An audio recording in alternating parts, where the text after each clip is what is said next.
નમસ્કાર ગુજ્જુ ગપશપના મારા મિત્રો. તો અહીંથી આપણે ગેલોસાના જીવનના બીજા પ્રસંગો પર નજર નાખીશું.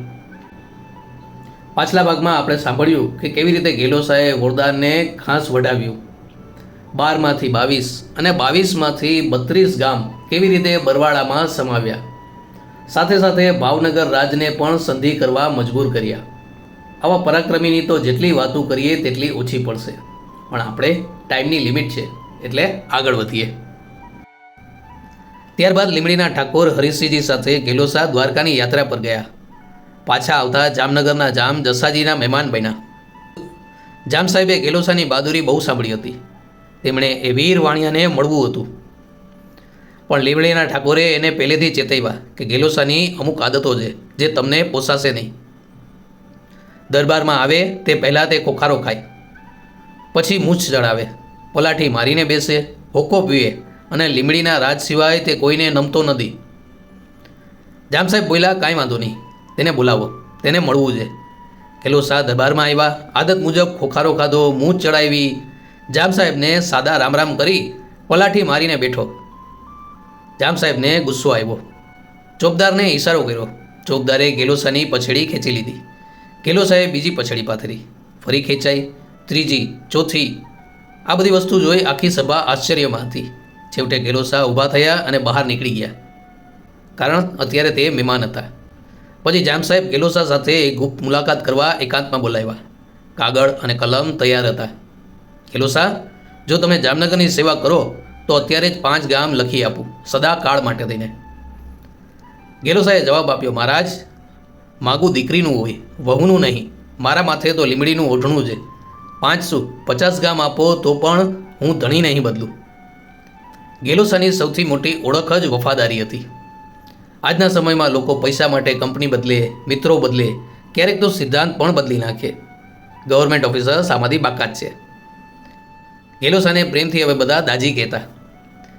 એક વખત બરવાળાની 32 ગામોની પેશકશી એટલે કે ટેક્સ સિસ્ટમ અંગ્રેજ અધિકારી વોકર સાહેબે નક્કી કરી. એ દસ્તાવેજ વાંચી તરત જ સમજાઈ ગયું કે ભવિષ્યમાં લીંબડી રાજ્ય માટે આ નુકસાનકારક છે. એણે દરબારને કીધું, મને પૂછ્યા વગર આટલી ઉતાવળ શા માટે કરી? આ તો ફરતી પેશકશી છે, એટલે અંગ્રેજો વારે વારે ટેક્સ વધારતા જ હશે. આખરે હતો તો વાણિયાનો દીકરો. ગેલોસા તરત ઘોડા ઉપર ચડીને વોકર સાહેબને છાવણીમાં પહોંચ્યા. સાહેબે ભોળાઈથી દસ્તાવેજ તેમના હાથમાં આપ્યા. ગેલોસાએ વાંચ્યો અને સેકન્ડમાં તો કાગળ વાળીને સીધો મોઢામાં નાખી ગળી ગયો. અને પછી શાંતિથી બોલ્યા, હવે જો દસ્તાવેજ જોઈએ ને તો બરવાડે આવજો સાહેબ. જેમ કોઈ મૂવીમાં હીરો સિસ્ટમને ચેલેન્જ કરતો હોય તેમ. વોકર ગુસ્સે ભરાયા. સ્વાભાવિક છે, આવી રીતે કોઈ મામું બનાવી જાય તો ગુસ્સો આવે જ. તેઓ ફોજ લઈને બરવાળા ચડાઈ કરી, તોપો ચલાવી. પણ બરવાળાનો ગઢ એટલો મજબૂત હતો કે અંગ્રેજોએ કાંઈ કરી ન શક્યા. છેવટે તેમણે પણ ભાવનગર રાજ્યની જેમ વચ્ચેનો રસ્તો અપનાવ્યો. ગેલોસા, તું જીદ ન કર. આ 32 ગામ તે તારા બાહુબળથી મેળવ્યા છે. તેમાંથી 10 ગામ તારા નામે કરી દઈશ, વચ્ચેથી હટી જા. ગેલોસાએ કીધું કે મારા ધણી એટલે કે લીંબડી રાજ્ય સાથે દગો નથી કરવો. આ છે સાચી લોયલ્ટી, જે ગેલોસાએ વારંવાર પુરવાર કરી છે. આખરે કરાર નક્કી થયો. 32 ગામ લીંબડીના નામે જ રહેશે અને ફક્ત 22,000 રૂપિયા આજીવન જમા નક્કી થશે. આજથી સુધી એ જ એમાઉન્ટ ચાલ્યું આવે છે, કારણ કે ગેલોસાએ ત્યારે પોતાના માટે નહીં, રાજ્ય માટે વિચાર્યું હતું. જેમ સૂર્ય ઉદય થાય તેમ અસ્ત પણ થાય. દરેક વ્યક્તિના જીવનમાં ઉદય અને અસ્તનો ક્રમ ચાલ્યો જ આવે છે. એક વખત ગેલોસા સામે તેના શત્રુઓએ ફરિયાદ કરી અને સરકારે તેમને અને તેમના અમુક સાથીઓને સુરત બોલાવી કેદ કરી લીધા. કારણ હવે રાજાશાહી અને બ્રિટિશ ગવર્મેન્ટ બંનેનું શાસન ચાલતું હતું. તેના થોડાક દિવસ બાદ સુરત શહેરમાં અફરાતફરી મચી. મિયાણા લૂંટારાઓએ સરકારી ખજાનો લૂંટી લીધો હતો. આ સાંભળી ગેલોસા લડવા તૈયાર થયા. સાથીઓએ કીધું કે દાજી, તમને જેમણે કેદ કર્યા છે તેના માટે તમે શા માટે લડવા જશો? લૂંટાળાનું નામ પડે ત્યાં હું ચૂપ ન રહી શકું. હું ગેલો માધાણી. તેમણે તરત જ ઘોડો મિયાણા પાછળ દોડાવ્યો અને એકલા જ મિયાણાઓ પર તૂટી પડ્યા. લૂંટારાઓને ભગાડી આખો ખજાનો પાછો લઈ આવ્યા. આ બનાવ બાદ કલેક્ટરે તેમને અને તેમના સાથીઓને છોડી દીધા. લીંબડીમાં એક શેઠ કુટુંબ રહેતું હતું. બહુ માથાભારે હતું. ખબર નહીં તે સમયે વાણિયા શું ખાતા, નહીતર વાણિયો અને લડાઈ થોડું શોકિંગ લાગે ને. પણ જે હોય તે, એ શેઠ પરિવારનો એક દીકરો નાની ઉંમરમાં મૃત્યુ પામ્યો. દીકરાની પત્નીના પિતાએ એટલે કે દીકરાના સસરાએ દીકરીના ફરીથી લગ્ન કરવાનો વિચાર કર્યો અને વેવાઈને રજૂઆત કરી. શેઠ કુટુંબ લગ્ન માટે તો તૈયાર થઈ ગયું, પણ અભિમાનમાં ને અભિમાનમાં ધમકી આપી કે આ દીકરીને લીમડી ફરી પરણાવશો નહીં. હવે આ એક કોમન સેન્સની વાત હતી. એ જ ગામમાં જો દીકરીના લગ્ન થાય તો તેને પણ આજીવન સંકોચ રહે, એટલે નેચરલી માતા પિતા તે ગામમાં તો તેના લગ્ન ફરી ન જ કરે. પણ શેઠ કુટુંબે એ શરત રાખી હતી અને આ વાત દીકરીના પિતાને લાગી આવી અને નક્કી કર્યું કે હવે તો લીમડીમાં જ દીકરી દેવી છે.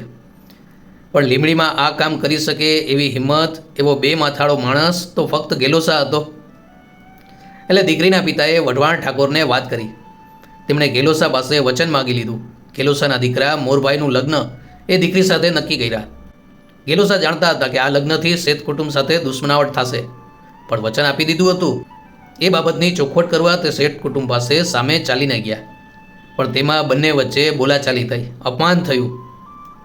હવે જેણે કાઠીઓને અને અંગ્રેજોને ગણકાર્યા ન હોય એ આ શેઠ કુટુંબને શું ગણકારે? એટલે ગેલોસાએ ધામધૂમથી લગ્ન કર્યા. અને આ ઘટના પછી શેઠ કુટુંબને બહુ ગુસ્સો આવ્યો. તેમણે લીમડી દરબારને લાલચ આપી કે ગેલોસાને કેદ કરો અને અમે રાજીના 6 લાખ રૂપિયા માફ કરીએ. ઠાકોર હરિસંઘજી લાલચમાં આવી ગયા. ગેલોસાને બરવાડેથી વાત કરવા બોલાવ્યો. તે જ સમયે તેમના માતાજી લીલાબાઈને ખરાબ શકન દેખાણા. ગેલોસા બોલ્યા, મારો ધણી બોલાવે છે ત્યારે હું કેવી રીતે ના જાઉં? દરબારમાં સામેથી તો કોઈ તેને પકડી શકે એવી હિંમત ન હતી. એટલે અરબ સૈનિકોએ પાછળથી હુમલો કરી તેને કેદ કર્યા. ગેલોસાએ વિનંતી કરી કે મને એકવાર ઠાકોરને મળવા દો, પણ લીમડી ઠાકોર નીચે આવ્યા જ નહીં. ગેલોસાએ અન્નજળનો ત્યાગ કર્યો. થોડા સમય બાદ સનાડીના ચારણ કવિ કશ્યાભાઈ લીમડી આવ્યા. ગેલોસાની કેદની ખબર સાંભળી તેમને બહુ દુઃખ થયું. તેમણે રાજાને કડક શબ્દોમાં ગીત સંભળાવ્યું. તે સમયે ચારણો સત્ય બોલવા માટે થઈને જાણીતા હતા. જીવનમાં મીઠું બોલવાવાળા તમારા હુદા પ્રમાણે તમને ઘણા મળી રહેશે, પણ એક બે કડવું સત્ય બોલનાર તમારી સાથે રાખજો, તે તમને પડવા નહીં દે. ચારણે સીધો જ રાજાને ઠપકો આપ્યો. ગોહિલો સામે સમવડીઓ બની લડનાર, ચુડાસમાઓનો અભિમાન તોડનાર અને દુશ્મનોના માન ભાગનાર એવો વીર ગેલોસા તેને પકડવો નહોતો, તેને તો યુદ્ધમાં મોકલવો હતો. કટપ્પાને બાહુબલી કો ક્યુ મારા સ્ટાઇલમાં. કેદની આ વાત લોકો માનવા તૈયાર ન હતા કે જે માણસ રાજ્ય માટે થઈને જીવ દાવ પર લગાવે તેને તેના જ રાજાએ કેદ કર્યો. This is the dirty politics. આ વાત રાજાના હૃદયમાં લાગી ગઈ. પછી ચારણે બીજી કડી ગઈ. નવખંડમાં એવો કામદાર ક્યાં મળશે કે જે દુશ્મનોને હૃદયમાં સાલે એવું કામ કરે? એ રાજા, તું કેવી ભૂલ કરી બેઠો. ચારણ સામે જોવાની તેની હિંમત હતી નહીં. ચારણ પણ ત્યાં રોકાણા નહીં. જમવાનો સમય હતો, છતાં તેઓ લીમડીમાં ભોજન કર્યા વગર જ નીકળી ગયા. રાજાને સમજાયું કે તેનાથી બહુ મોટી ભૂલ થઈ છે, પણ રાજકીય નિર્ણય સાચો કરવા ગેલોસાને છોડવામાં પણ શરત મૂકી.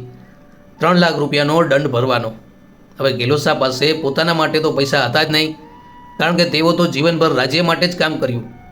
તેનો ખજાનો ચેક કરવામાં આવ્યો તો ઘરમાં 7,000 થી 8,000 રૂપિયાના દાગીના મળ્યા. એ રાજાને આપી દીધા. પછી પોતાને મળેલું પીપળિયું ગામ રાજાને વેચીને બીજા 60,000 રૂપિયા ભર્યા. બાકીના માટે પોતાના બંને દીકરાઓને ગીરવે મૂકીને વઢવાણના ઠાકોર પાસેથી 60,000 ઉછીના લીધા અને બાકીની રકમ ભેગી કરવા ગેલોસા ભાવનગર ઠાકોર પાસે ગયા. આ વાતની ખબર લીમડીના ઠાકોર સુધી પહોંચી ગઈ. અહીં પણ પોલિટિક્સ રમાણી. તેમને ડર હતો કે જો ગેલોસા ભાવનગર રાજ્ય સાથે મળી જશે તો મારા રાજ્યને નુકસાન થશે. ગેલોસાની પાવર અને એની બુદ્ધિ એ બધા જાણતા હતા. એમને મોંમાયગી કિંમત કોઈ ના આપે. એટલે લીમડી રાજાએ તરત જ ગેલોસાને પાછા બોલાવ્યા. દંડ માફ કર્યો, રૂપિયા પાછા આપ્યા. પણ ક્રાઇમ માસ્ટર ગોગોની જેમ આયા હું તો કુછ ન કુછ લેકર હી જાઉંગા. એટલે પીપરિયું ગામ પાછું ન આપ્યું. ભાવનગરના ઠાકોરે પણ ગેલોસાને લાલચ આપી, અમારી પાસે આવો ગામ આપીશું. પણ ગેલોસાનો એ જ જવાબ હતો. આટલું થયા પછી પણ એ જ શબ્દ, મારું ઓઢણું તો લીમડીનું છે. અને જો આપણી સાથે આવું કંઈ થયું હોત તો જે લીમડી દરબારને ડર હતો તે સાચો સાબિત કરી બતાવત. એટલે જ તો ઇતિહાસમાં ગેલોસાનું નામ છે, આપણું નહીં. ગેલોસા લીમડીથી બરવાડે પાછા આવતા હતા. ત્યાં વચ્ચે રંગપુર પાસે વેજાર ગામ હતું. ત્યાં ધીરુબા વાણિયાણી રહેતી. કેલોસા તેમને પોતાની બહેન માનેલી, તેથી તેઓ ત્યાં ભોજન માટે રહીને રોકાણા. પણ કોઈક કારણસર ધીરુબાઈએ ભોજનમાં ઝેર આપી દીધું. કેલોસાએ તે ભોજન લીધું અને થોડા જ સમયમાં તે મહાન વીરનો પ્રાણ ત્યાં જ નીકળી ગયો. અહીં તમે કહી શકો કે ધીરુબાને કેલોસા કો ક્યું મારા? એ ચોખવટ મેઘાણી સાહેબે પણ નથી કરી, એટલે સોરી. પછી કેલોસાનો દેહ બરવાડે લાવી અંતિમ વિદાય આપી. જરા વિચારો, જે માણસ 32 ગામ જીતો, રાજાઓને હરાવ્યા, અંગ્રેજોને શરમાવ્યા અને જીવનભર વફાદારી રાખી, તેનો અંત આવો?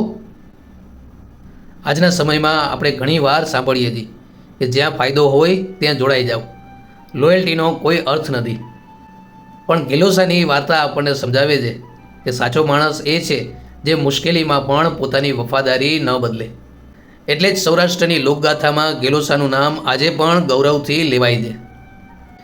આ દુનિયામાં પૈસા, પદ અને શક્તિ બધું મળે, પણ વફાદારી અને ઈમાનદારી જેવા ગુણ ક્યાંય વેચાતા નથી મળતા. કેલોસા પાસે મોટી મિલકત ન હતી, કોઈ ખજાનો પણ ન હતો, પણ તેના પાસે હતું સાહસ, સ્વાભિમાન, લોયલ્ટી.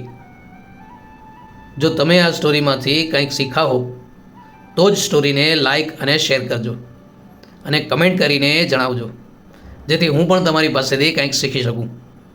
તો ગુજ્જુ ગપશપની આપણી આજની સફર અહીં સુધી. ફરી મળીશું આવા જ સાહસ અને શૌર્યના મંચ પર. ત્યાં સુધી હસતા રહો, હસાવતા રહો, હંમેશા કંઈક નવું શીખતા રહો. જય જય ગરવી ગુજરાત. મિત્રો, કેલોસા માધાણીની વાર્તાને આપણે 2 ભાગમાં રજૂ કરશી, કારણ કે આ સ્ટોરી પણ ગુરુ સિદ્ધનાથ અને ધુંધળીનાથની જેમ થોડી મોટી છે. જો બધું કટ કરીને તમને સમજાવું તો તમને એટલી મજા નહીં આવે. એટલે બેટર એ છે કે કેલોસાના જીવનના હરેક પ્રસંગને આપણે જાણીએ, માણીએ અને એમાંથી કાંઈક શીખીએ. કોને ખબર કયો પ્રસંગ તમારા હાર્ટને ટચ કરી જાય અને તમારી લાઈફ ચેન્જ કરી નાખે. જ્યાં પહેલો ભાગ પૂરો થાય ત્યાં થોડી ક્યુરિયોસિટી ઊભી કરવી અને બીજા ભાગમાં વેલકમ કરી અને પછી સ્ટોરીને આગળ વધારવી.